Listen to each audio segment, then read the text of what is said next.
தந்தை மைந்தன் தூய ஆவியின் திருப்பெயராலே ஆமேன். இந்த காலை நேர சிந்தனைக்காக திறந்துள்ளப்பட்ட திருமுறை பகுதி ஏசை இறைவாக்குனர் நூல் 11ஆம் பிரிவு 1ஆம் திருமொழி. ஈசா எனும் அடிமரத்திலிருந்து தளிர் ஒன்று துளிர்விடும், அதன் வேர்களிலிருந்து கிளை ஒன்று வளர்ந்து கனிதரும். கிறிஸ்துவுக்குள் பிரியமானவர்களே, நீதியுள்ள அரசரின் வருகையை பதிவு செய்திருக்கிற ஏசாயா இறைவாக்குனர் காலத்துக்கும் அவருடைய இறைவார்த்தை இதோ நீதிவேந்தரின் வருகையை மிக எளிமையோடு சுட்டி காட்டுகிறது. ஆம், கிறிஸ்துவுக்குள் பிரியமானவர்களே, இறைமைந்தனின் வருகை எத்தகையதாக இருக்கும் என்கிற எதிர்பார்ப்புக்கு மத்தியிலே அவர் நீதி உள்ள அரசரின் வருகையைப் போல காணப்படும் என்பதை மிக அழகாக கணித்திருக்கிறார் ஏசாயா இறைவாக்குனர். ஆம், ஈசா எனும் அடிமரத்தில் துளிர் ஒன்று தளிர்விடும், அதன் வேர்களிலிருந்து கிளை ஒன்று வளர்ந்து கனிதரும் என்பதை அழகாக பதிவு செய்திருக்கிறார்.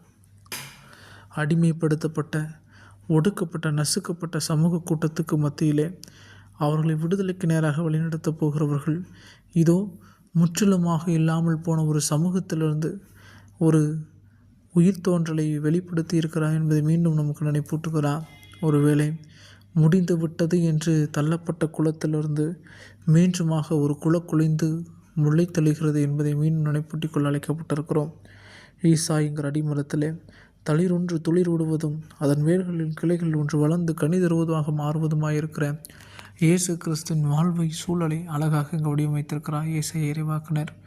ஆம், கிறிஸ்துவுக்குள் பிரியமானவர்களே, ஆண்டவரின் வருகை நீதிக்கானது.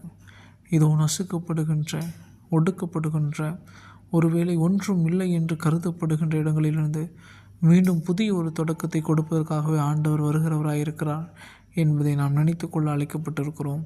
ஆம், கிறிஸ்துவுக்குள் பிரியமானவர்களே, நாம் ஆண்டவருக்குரியவளாக மாறுவதே அந்த ஆயத்தத்துக்கான வருகையை நோக்கம் என்பதை உணர்ந்து கொண்டு ஆண்டவருடைய வருகையில் நம்மை இணைத்துக் கொள்வோம். அவர் நமக்கு துணை செய்வார். அந்த நம்பிக்கையின் ஜன்னதோடு சென்று தொடர்ந்து ஆண்டவருக்குள் நிலைத்திருப்போம். கண்களை மூடி கடவுளுக்கு ஜெபம் செய்வோம். எங்கள் அதிகமாக நேசிக்கிற அன்புமிக்க ஆண்டவனே, ஈசா எங்கள் அடிமரத்தில் துளிர் ஒன்று தளிர்விடுவதை பார்த்து அதில் நாங்கள் மகிழ்ந்து தொடர்ந்து அந்த மகிழ்வை பிறருக்கு அறிவிக்க எங்களை உருவாக்கும். இயேசு கிறிஸ்து வழியாக வேண்டுகிறோம் சாமி. ஆமென்.